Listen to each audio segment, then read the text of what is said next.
You're listening to the Meet the Farmers podcast with me, your host, Ben Eagle. Please remember to subscribe to the show wherever you are listening.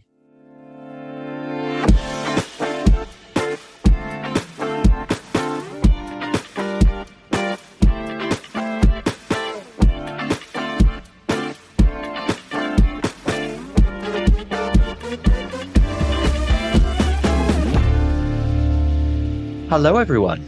I'm Ben Eagle, and welcome to this third and final episode in this mini-series about trees on farms, being produced in association with the Forestry Commission. And I am joined once again by my co-host, Jon Burgess. Jon, it's the last one. Can't believe how quickly time has gone, but what are we doing today? Yeah, hi Ben. Today we're looking at how to create and implement a woodland management plan.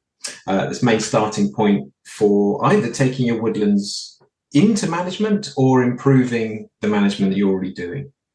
We're joined today by Karina Ponton, who is the Regional Woodland Advisor for FWAG South West, and farmer Dan Holmes. Hello, both. Do you want to introduce yourselves? Karina, do you want to go first? Yeah, sure. Thanks, Jon. Yes, I'm Karina. I work for FWAG, which is the Farming and Wildlife Advisory Group. We're a charity. I'm based in the Southwest. I'm a woodland advisor for them, which means I focus on woodland creation. So that's designing and creating new woodlands, usually on farms, with the English Woodland Creation Offer, as well as woodland management. And that will be more around enabling farmers and community groups to manage their woodlands, whether it's woodland management plans or putting them into countryside stewardship higher tier so they can be subsidized for the work they're doing. And Dan, how about you? Yeah, we're first generation organic farmers. We've been farming in the Southwest on the tip of Exmoor, southeast corner of Exmoor, for 8 years now. The farm is a grassland and livestock upland farm of about 260 acres. Of which we've got about 15 acres of mixed woodland on the farm in different parcels. Some are quite established, older woodlands, and others are newly planted sort of 20 years ago. And some we even planted a year ago. So we're talking about woodland management plans today.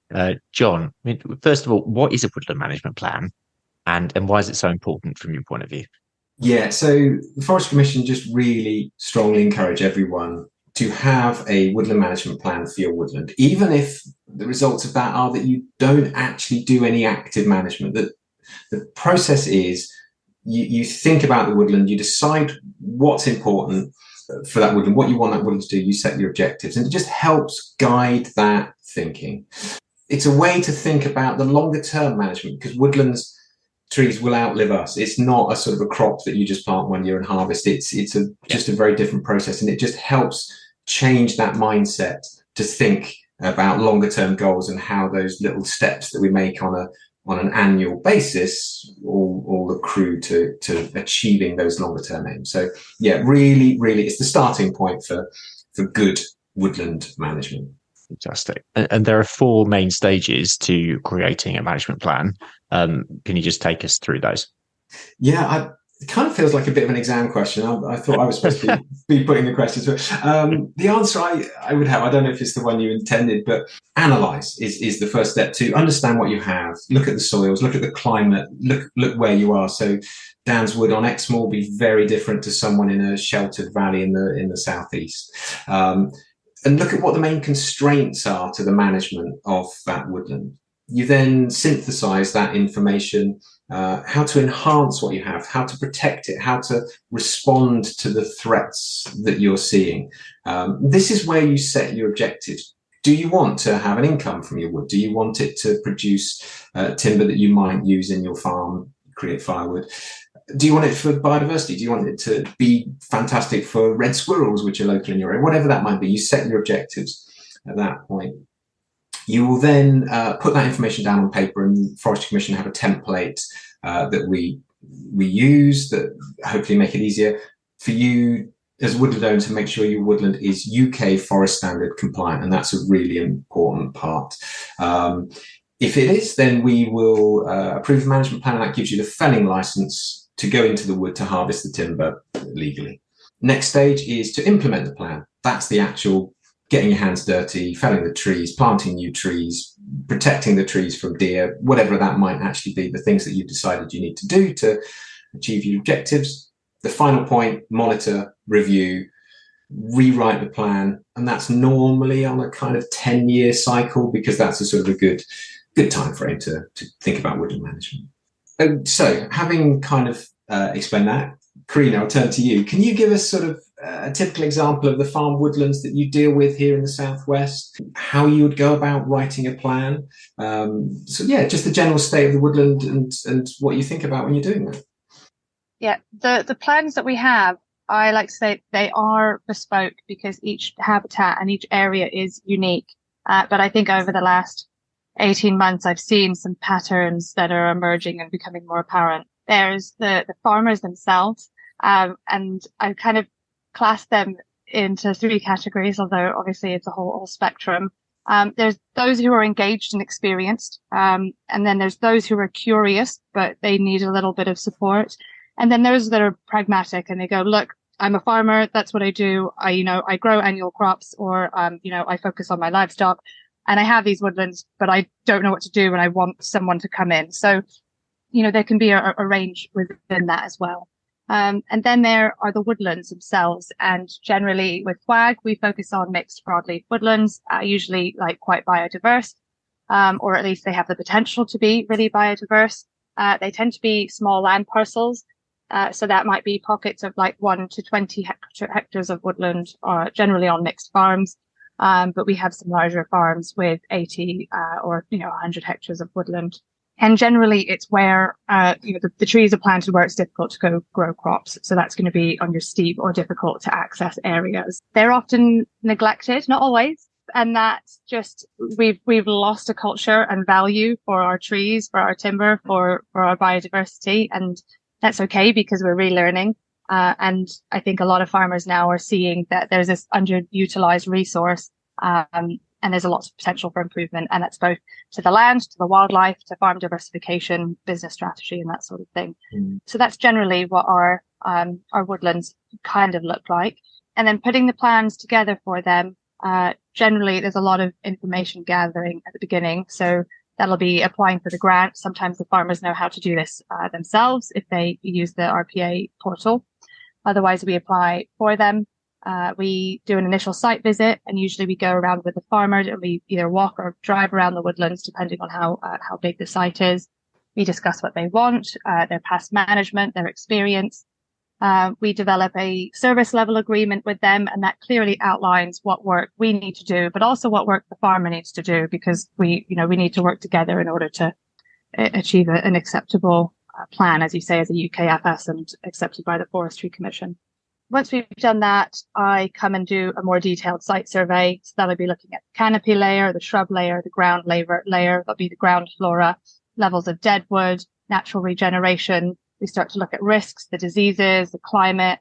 And it really, as you say, it's what is this woodland going to look like in 100 years if I don't do anything, or if I start to tweak it this way or that way.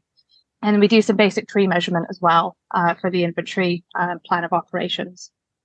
So once I've done that, I then go back to my desk and collate loads of online information. So that's, where there are scheduled monuments, or there are protected species or habitat designations, the wildlife and biodiversity in the area, because the UK has various, loads of databases with really, really good information on that. And then after I have a better idea of what the state of the woodland is, and maybe, some idea of where I want it to go, I'll have a more detailed client consultation and see what their vision is, and then trying to kind of create a bespoke vision with their knowledge and what they want, as well as with what I know and different management techniques. Then collate all of that into a plan and some maps, which we then pass on to the client, and we consult if we need to with external organizations like the Environment Agency or Natural England, and then we can make some tweaks, and then we submit it to the Forestry Commission when we think it's ready for its first draft. Sorry, Karina, you mentioned sort of vision of the client there, and in this case, we're going to be talking about farmers. This is a very general question because it's going to obviously vary from case to case. But how detailed do people tend to be in terms of what they want, and how much guidance are you sort of giving? They're really not that detailed. Generally, farmers kind of have an idea. They know what they want, and they don't need to spend an hour telling you. They can tell you, in a few sentences, and it's then kind of up to us as the ones who are maybe more experienced to take that and channel it into something that we think will fit for the farmer. So with Dan, as an example, he said he wants the woodland to pay for itself. He doesn't want to have to, put money into it. He wants to take care of it. He wants, to increase the biodiversity and also to leave a legacy. And so when we start to look at those things, it's like, okay, how do we leave a legacy? And so I designed his in a way that I looked at the 5 capitals. So I looked at how do we increase social capital, financial capital, and then like community capital, all these various kind of capital frameworks. And so, for example, with the legacy, we've put he's got some amazing oak trees, which can provide great seed source. So there's FRM, which stands for Forest Reproductive Material. It allows people to come onto Dan's farm and collect the seed, and those oak seeds can then be used to, increase our tree cover elsewhere. And there's not much money in that, but it's a way that they get a little bit of like a kudos and a thank you, and it kind of creates that legacy off the farm as well, you're doing a good thing. Just a very quick question, Karina. We talked in our first episode of this series about the percentages of woodland management. I just wondered how many of the plans that you start on have never had a management plan before versus the number that you're sort of coming and doing a rewrite for, would you say? Well, I'd say at least 60%, if not more, haven't had a plan, or maybe they had years ago, but it was, their father or someone who did it, and they haven't referred back to it. But that might be because generally, if somebody's planted a woodland 30 years ago, they maybe did a tiny bit of management, but probably not. And they go, oh no, it's got to 30 years. What do I do? So we're getting a lot of kind of those younger woodlands coming in with people who need some support on how to manage. It's great to hear that, you can start whenever, I suppose was my point. It's never too late. If you haven't managed before, start now. It's not a problem. Dan, I'll turn to you. Karina's sort of mentioned you've got some fantastic oak trees. Could you give us a bit more detail about the woodland, about your farm, and about how the trees interact with the rest of your farm business? Yeah. The farm is all organic, certified organic with OF&G. The main farm that we bought 8 years ago was certified when we bought it, and so is now entering its 23rd year of organic management. And we bought another 100 acres about 3 years ago, not quite neighbouring, but near us, damn it. And that we converted. So that's now in its 3rd year of 2 years conversion. So it's now in its first full year of actual certified organic. We have mixed parcels of woodland on the farm. So the previous owners that we bought off did a lot of replant or new planting around the farm with mixed broadleaf woodland and also some Christmas tree nursery crops to try and force the broadleaf to grow. I think it's fair to say the squirrel management and deer management when those went in wasn't as good as it could have been, and has caused some damage to those new plantings. We've got some lovely old oak wood where I'd say the trees, and Karina could probably guide me on this, are probably coming up to sort of somewhere between 60 and 100 years old. And then there's another new oak plantation next to that's sort of 20-year-old plus that really hasn't had any management since it went in. And then there's another parcel that was planted about 45 years ago now of Douglas fir that again has been planted and not managed at all. So really sort of more smaller parcels and copses that have been established over the years, sort of centered around these sort of 2 older woodlands. Yeah. And in terms of what you want to achieve, what are your objectives? Our main objective is looking at the carbon storage that it provides, because we want to be carbon neutral, and we're actually carbon negative with some work we've done now. The biodiversity is massively important to us. We're not rewilders at all. We believe the farmland's got to be managed, but up to now we haven't been managing the woodlands at all, and it's a bit of a case of we don't know what we're doing, or haven't known up to now what we're doing with it and what we should be doing, and there's been so many other jobs to do, it sort of just gets left. Yeah, It's like, it's your way. if we don't thin those for another year, it's not really going to make a massive difference. And then legacy, we've got young children now, the amenity value of going into woodlands with young children, and for them to enjoy it and appreciate it and see it evolve. And then the other side of things we're also doing is we've been doing some farm tours the last couple of years as part of the Somerset Food Trail. And you start sort of thinking, well, we've got this wonderful resource of the woodland. We should be sort of getting more people involved and maybe doing some more tourism things with it, with maybe putting some hides in for people to come bird watching. We know that we've got so many varieties of bird life and wildlife here that perhaps there's a revenue stream for that. And above all, I think, as Karina mentioned, is to make it so that it's cost neutral. We want to manage it, but we don't want to be investing in something that's not going to give some form of return. So with sort of the work we've been doing up to now, we can sort of see that actually there are ways we can make small investments and get small returns from it. It's never going to be sort of core business for us with such small parcels, but as long as it can take care of itself, we're very happy. You mentioned squirrels and deer, which is one challenge. What are your key challenges, do you think, in terms of your woodland? I think the biggest one is time to actually get away from the sort of the core business as such, and actually spend time in there managing it. Yeah, I think that's probably the biggest. Do you intend to do the work yourself from the management plan, or are you looking at contractors? Looking at contractors. Okay. We'll be looking at contractors, yeah. I would like to do the work myself, but it's the time and the skill sets with everything else that we've got going on. It's sort of, with all honesty, it's not a high priority on the to-do list. But we're lucky we've got some good contractors we've been working with, and we're quite lucky, I think, in the area there's good contractors around that understand forestry management.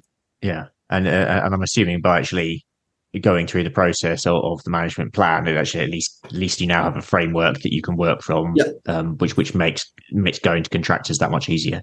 Yeah, very much so. And it's easier to engage with them because you don't always know whether you're doing the right or the wrong thing. Whilst there are woodland management courses and lots of books out there, we've sort of had many other things. Being first generation farmers, you've got many other things to try and learn before the woodland management side of things that are sort of higher priorities. So you're always sort of slightly wary that some people may like their chainsaw a little too much and be a bit too eager to chop a bit too much down, and also the impact that you chop down an old tree or a tree that you think someone thinks needs thinning, and you can't just glue it back and stick it back up, can you? And can I just ask, the products that are coming out of the forest, are they intended for use on the farm? Are you taking your own firewood, making your own fencing, or are you looking more to sell them? And I suppose that's a question, Karina, with your sort of experience of the sort of the wider area as well as specifically your forest, your woodland, Dan. So for us, logs and firewood is obviously a big thing, just for ourselves. I would like to utilize some of the wood on farm, but also we're looking at selling to a local sawmill that's interested in taking some of the finished trees. Very interested in that, and so it's sort of really a combination, and also leaving plenty in there as standing deadwood for the environmental benefits. Right. And Karina, I mean, how often would you update a woodland management plan for a farm? So in terms of it being an active document, is it going to be like something that sits in the office, you look at it and you use it as it is, but you're not actually actively reviewing it, or are you going through a sort of a review process? And how often would you do that? I think it really depends. It is intended as an active document. I know there are landowners or farmers who go, yeah, I've got a woodland management plan. I think I got it done 30 years ago. It's in the back of a drawer somewhere. And that might be because they developed the skills to see them through where they could then, manage without it. I don't know. But I generally see it as an active plan that in the first year, it might be updated 2 or 3 times even to, get through to countryside stewardship higher tier.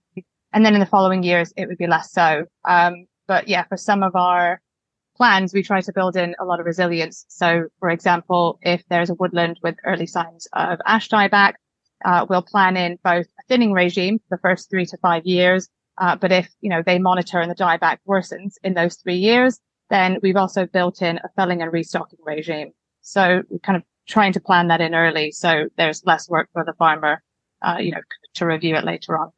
Yeah, that's great, because good planning does make that later implementation much easier. So I'll turn to you, Dan. You've now got a management plan written for you. Do you treat it like an active live document? Have you sort of been looking at it every so often, or is it sat on the shelf gathering dust? Yeah, no, we're still very early days with it. So no, very much an active document. We've been using it to do the higher tier stewardship, and with that, we're using it as an active document, but we're still rolling to get the things implemented. So the woodland time's been sort of spent on the higher tier stuff this year, but whereas next year, I think, it will definitely be out there thinning and coppicing, and when everything's in place, we can get things moving. Mm-hmm. And is there anything within that plan that you've seen, Dan, that you sort of, just is completely scary for you, or did it all just sort of seem to be quite reasonable? Relatively reasonable. Okay. What does that mean? So at the moment we have a shoot across the farm that someone runs, and we've had to make some changes to that where the pheasant pens are located and the such like.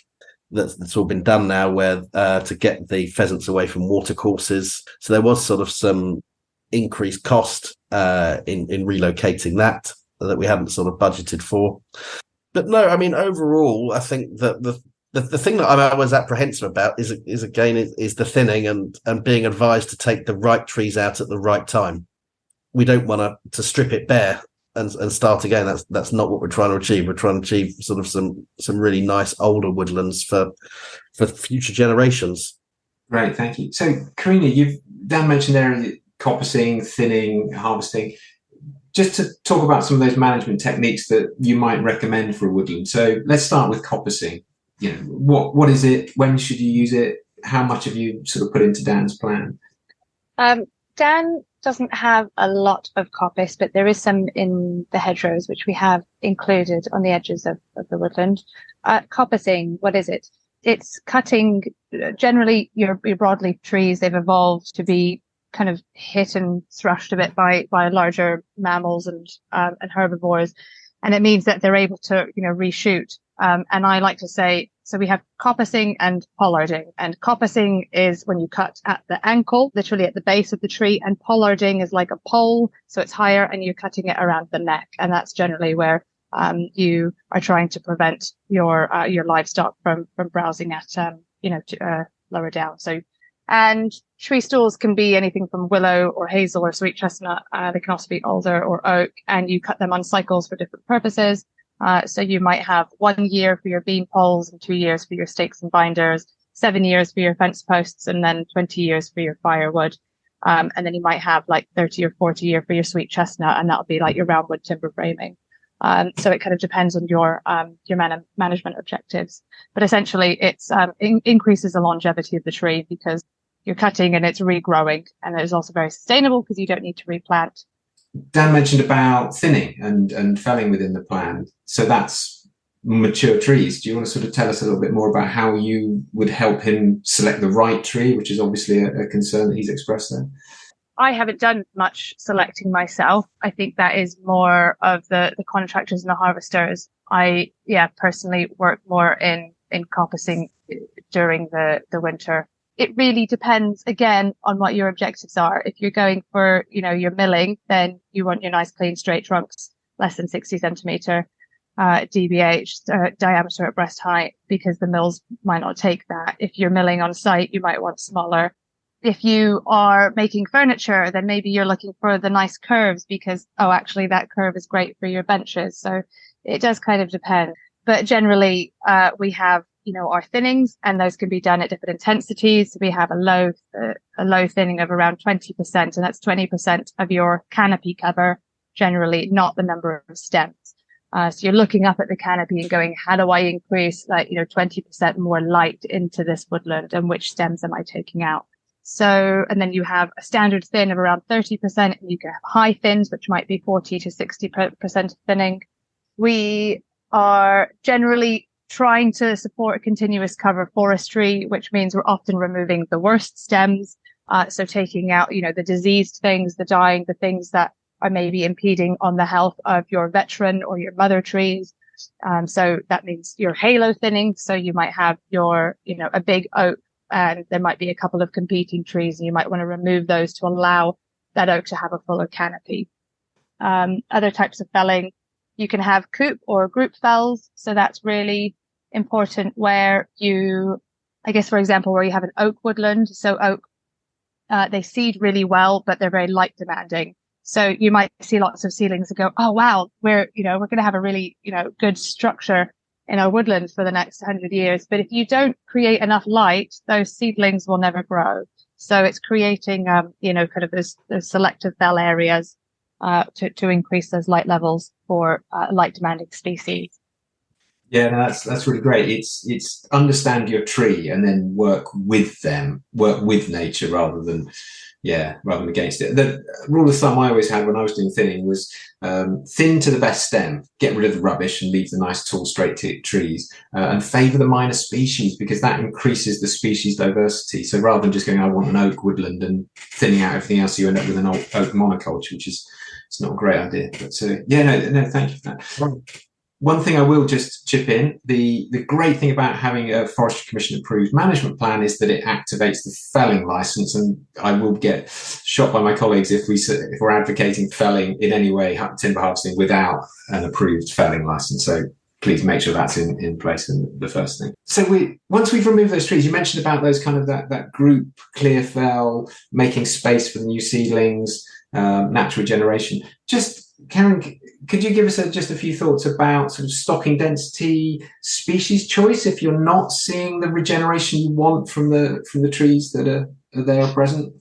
Yeah, so there's kind of a spectrum. You have your natural regeneration, your natural colonization, and I think that the Forestry Commission, after 5 or 10 years, this is more for woodland creation. They want to see 20% canopy cover. So generally, they're not asking for too much. They just want to start to see that process of succession is taking place.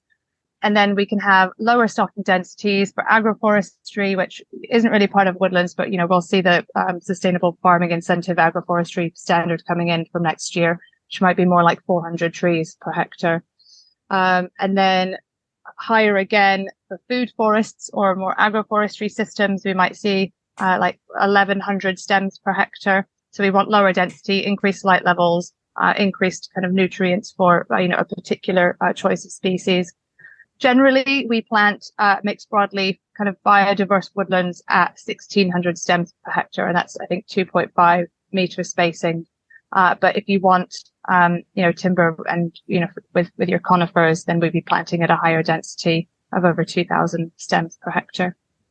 And then in terms of species choice, the way we decide on that and restocking, first it's looking at what's there already. So what's doing well, what's not doing well, what are the future uses for the woodland. So is it for food? Is it for wood pasture? Is it a medicinal hedge for the livestock? Is it tree fodder? We also look at climate scenarios. So we have what's called the ecological site classification tool that was released by Forest Research, which is the Forestry Commission, government research body, which projects climate scenarios up to 2080. And we see, okay, what species are going to do well based on those scenarios. And generally, we just like to provide a good mix for resilience and multifunctionality. Yeah, that's brilliant. I'm glad you mentioned ESC. It's my first love. If anyone talks about resilience, it's like Jon's pet subject. Have a look at ESC, but understand your soil and then match those species. So yeah, I mean, because some trees, they don't regenerate well in our forest. They need conditions that we can't provide, and realizing that actually there might be another species or two that we could bring into that mix, and ESC guide to that. So once you've got those trees away, once you've either planted or encouraged that natural regeneration, how do you go about protecting from deer and squirrel? First of all, I'll say to you, Dan, do you have large numbers of deer roaming through your... Quite a few. Yeah, no, there's quite a few deer and squirrels around, and I'm personally not a massive sort of shooter and trapper. We've got new fencing, not necessarily deer fencing, but new fencing around most of the plantations, and new fencing coming. But what we are fortunate within our area is there are lots of people that are very keen to get involved in deer and squirrel management and with the time to do it. So very fortunate to have local people that are keen to come in and set traps and feed stations up for shooting and culling as needed. Yeah, and Karina, do you generally help with and support with that sort of wider landscape scale deer control and squirrel management? So we support the farmers, our clients, our community groups in writing their squirrel management and their deer management plans.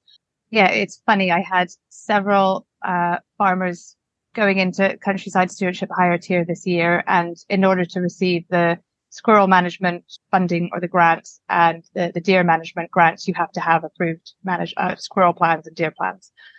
I didn't write any of the plans for any of the farmers. I let them do it, and I felt like I was marking their homework. And I'd be like, no, go away, and you need to add this and add this and add this, which I think was great because it meant they could engage with, whether it was their groundsmen on site or their contractors, and understand a bit more of the process. But generally, most of our farmers are engaged in wanting to manage their deer and squirrels, which is great.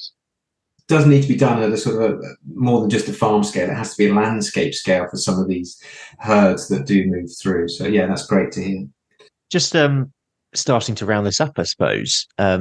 If a listener is interested in commissioning someone to put a woodland management plan together, they don't really know where to start, or hopefully they do now, having listened to this episode. But what advice would you give, Karina? What support is out there? I would say there is so much information that if I was a farmer and I had woodland and didn't know how to manage it, I would go online, I'd have a look, and then I'd run away after 5 minutes.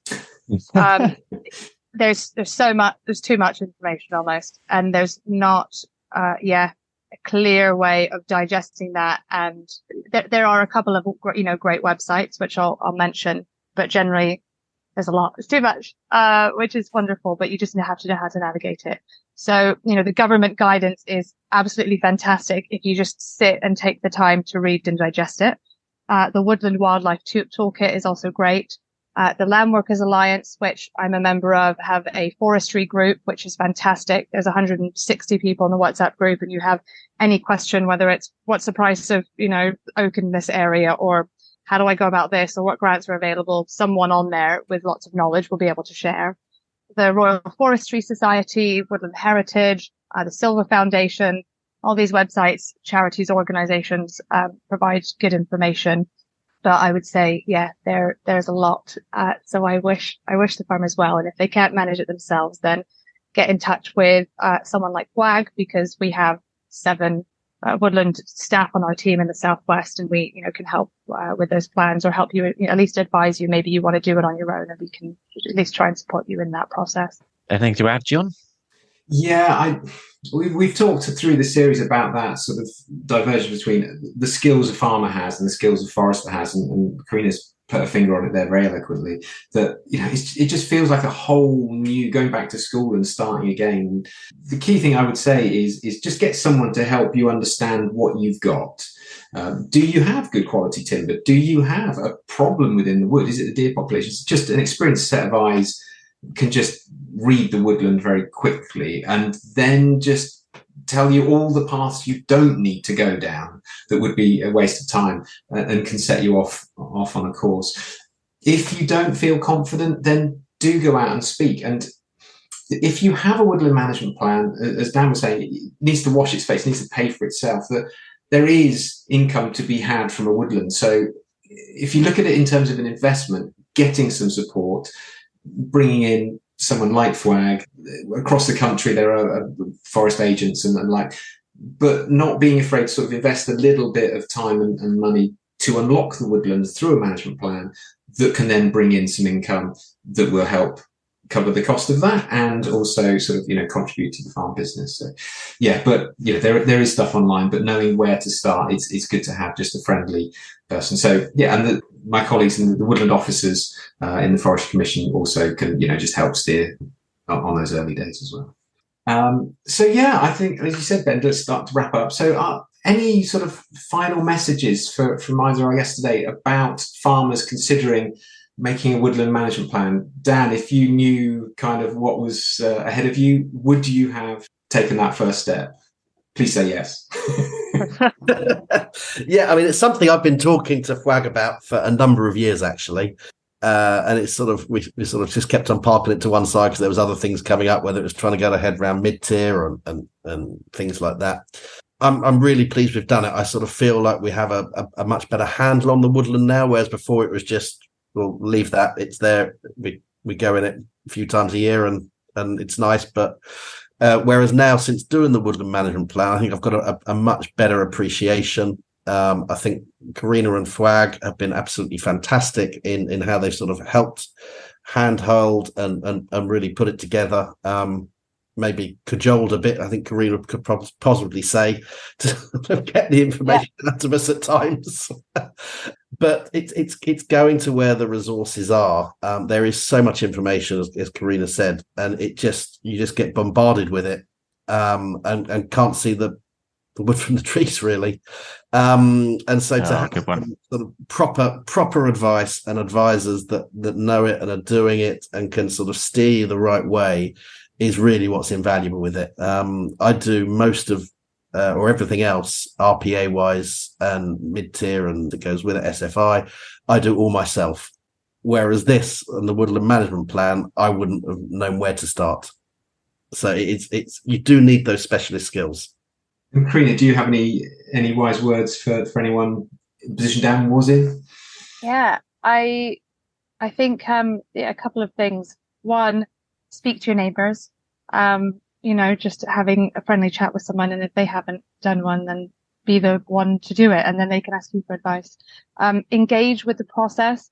Dan you say you've been cajoled a couple of times. I've cajoled you, but at the same time, when I call you, you will answer and you'll be on the tractor, but you'll still answer your phone and be responsive and engage in that process.